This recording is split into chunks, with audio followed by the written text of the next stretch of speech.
Hello there gamers, and welcome back to another video. Now before I begin, I do just want to say, recently I've come down with this virus everyone's been scared of for about a year and a half now. Now I'm not too bad as of now, but I'm probably gonna get worse realistically, so I thought I'd record this video when I can, and then probably upload it later. I sure do hope it's actually still October by the time this video sees the light of day, because today we're talking about a horror movie, because spooky season, yeah. Now, recently this movie has become my absolute favourite horror movie and one of my favourite movies just in general. And it's a little bit of an outcast of the horror movie genre. I mean, I don't hear people talking about it all that much in the grand scheme of horror movies, and in case you haven't realised yet, the movie I'm going to be talking about is Sweeney Todd, the Demon Barber of Fleet Street. Now, Sweeney Todd is a very odd story. In fact, it was written in the 1840s. Since then, it's had many adaptations, mostly in musical theatre form.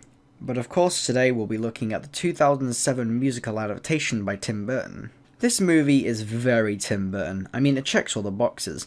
A dark tone, very 2000s CGI opening credits, and of course, Helena Bonham Carter, who has been in a handful of Burton movies, and Johnny Depp starring as Mr. Todd himself. Now, Johnny Depp is doing an amazing job here playing this character, and most people do agree. However, so many people I hear are criticising him about his singing in this movie. And yeah, it's not like a breathtaking performance, but Johnny Depp is not a singer, so you can't expect him to be all amazing.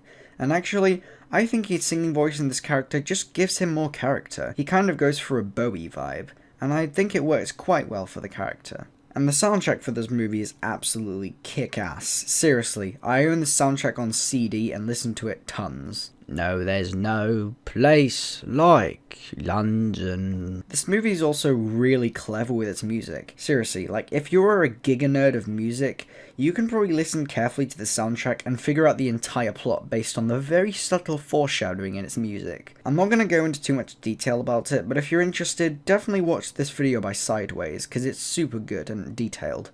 I'll put a link in the description. So now let's talk about the plot. So once upon a time there was this nice blonde man and his nice blonde wife. The man was a barber and he was a very happy man. But one day this meanie judge comes and steals his wife and... wait, that's Alan Rickman.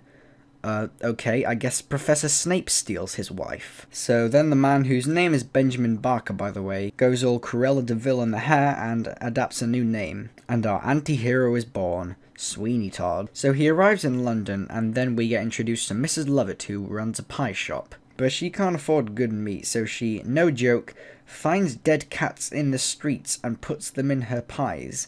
Mrs. Lovett then tells Sweeney that Alan Rickman is in town. His name's actually Judge Turpin, but I'm not gonna be saying that throughout this movie. I'm just gonna call him Alan Rickman because it's easier to remember. He also finds out that his wife drank poison and Alan Rickman stole his daughter. I can't bother to call him Alan Rickman anymore, so I'm just gonna call him Turpin. This makes Sweeney really mad and decides he's gonna kill Turpin with his barber blades. After that, we get properly introduced to Sweeney's kind of friend. His name is Anthony. He sees Sweeney's daughter Joanna in the window of Turpin's house. He then sings a song about how he wants to steal her away. Not in a creepy way though. At least I don't think. Later on, Sweeney and Mrs. Lovett are at some kind of weird performance? Advertisement? Circus?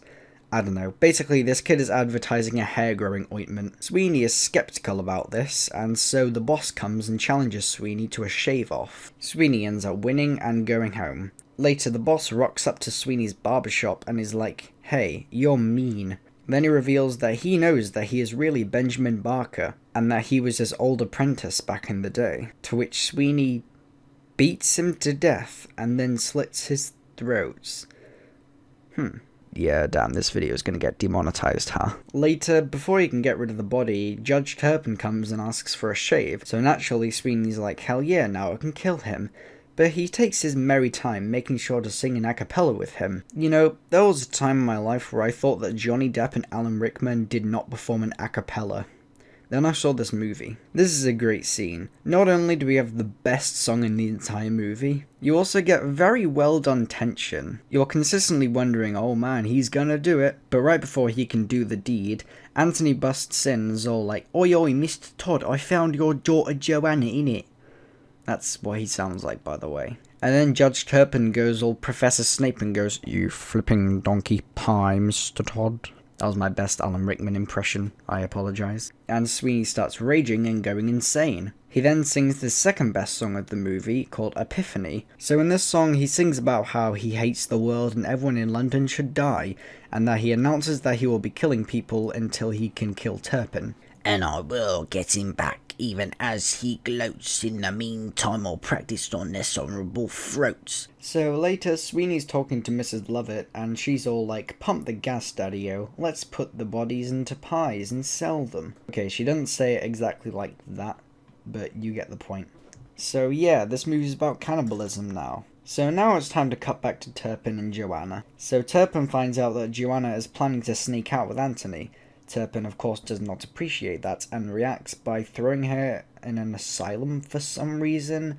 I don't know, it's 1840s London. So then we get a montage of Sweeney killing people and putting their bodies into pies to sell to customers. Here we see an old woman singing about how the pie shop is acting kinda sus. So then Toby, who by the way was the kid who was advertising the hair ointment and now works for Mrs. Lovett, starts singing about how Mr. Todd is acting sus. How many times am I going to say sus in less than a minute? And he thinks that Sweeney should be reported. So then Mr. Lovett, who of course is working with Sweeney and does not want him getting busted, is all like, "Hey, let me lock you in my basement, LeMayo." So now we're near the end of the movie, and we cut back to Anthony, who is trying to steal Joanna from the asylum. When he does, he hides her in Sweeney's box thingy in his barber room. There is quite a lot of murder that happens in the next few minutes, by the way. So then Turpin's assistant, who also plays in Harry Potter, by the way, he plays Peter Pettigrew, is all like, "Hey, we've been getting a lot of complaints about your furnace," and Mr. Todd's like, "Haha, die, LeMayo." Then the old woman who reported him comes in, and Todd's like, "Haha, die, LeMayo." Then Turpin arrives, and Todd's like, "Haha, die, LeMayo." Oh shit, this is a very gory kill. Benjamin Barker. Benjamin Barker!